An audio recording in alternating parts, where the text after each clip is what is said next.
Une caractéristique concernant Marie, c'est sa simplicité, sa docilité. Il y a quelque chose de très beau dans sa simplicité, n'est-ce pas? Nous sommes souvent trop compliqués à l'égard de toutes ces choses. Nous faisons de la vie chrétienne quelque chose de trop complexe, projetant notre mentalité, nos arguments, nos controverses, et ce besoin que nous avons d'avoir sans cesse des explications. En faisant cela, nous percevons seulement les choses à travers notre propre prisme. Et le Seigneur ne peut pas progresser quand la voie est obstruée par tous ces déchets. Il a besoin d'un cœur comme celui de Marie. Et je n'exalte pas Marie pour qu'elle soit adorée. Un cœur qui soit simple, dans ce sens-là, qui ne soit pas contestataire, querellaire, peu commode à l'égard de tout cela. Un cœur ouvert. Un cœur ouvert, disponible. Un cœur ouvert, et il est vrai, parfois perplexe, ne comprenant pas, demandant comment cela se fera, mais disant qu'il en soit ainsi. Oui. Voilà, à cause de la simplicité, de l'honnêteté, de la pureté de son cœur, Marie a pu déclarer qu'il me soit fait selon ta parole. C'est merveilleux, merveilleux. C'est la soumission absolue, même concernant ce mystère et tout ce qu'il entraînerait. Le problème de beaucoup d'entre nous, c'est que nous sommes peu empressés à nous soumettre, à capituler, à ouvrir généreusement une voie permettant d'aller plus loin. Nous discuterons, nous exigerons une explication. Nous allons faire le tour de la question pour, malgré tout et éternellement, revenir au point de départ, n'aboutissant nulle part. Parce que nous ne permettons pas d'aller plus loin, car nous le voulons tout simplement pas.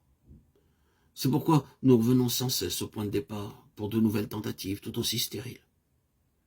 Marie avait voué sa vie entière à ce qu'elle avait vu. Qu'il me soit fait selon ta parole. Et l'ange la quitta. L'œuvre allait alors pouvoir se faire en elle.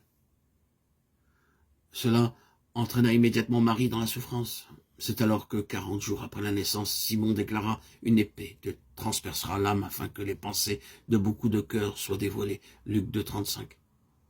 Je pense qu'il y a ici quelque chose qui peut nous aider.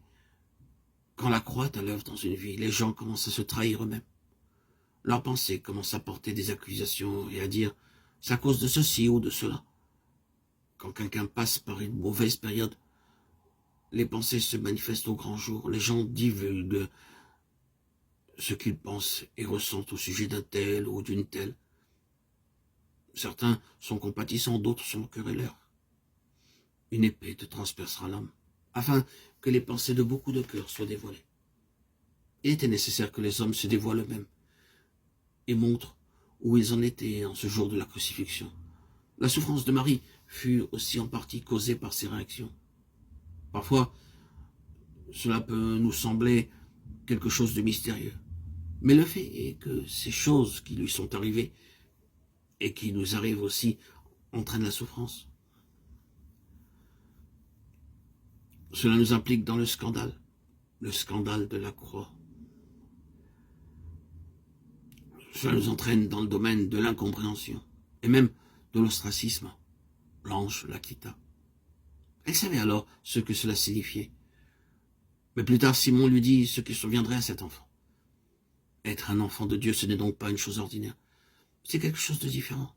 Quelque chose qui est de Dieu. C'est le résultat d'une intervention de Dieu venant du ciel.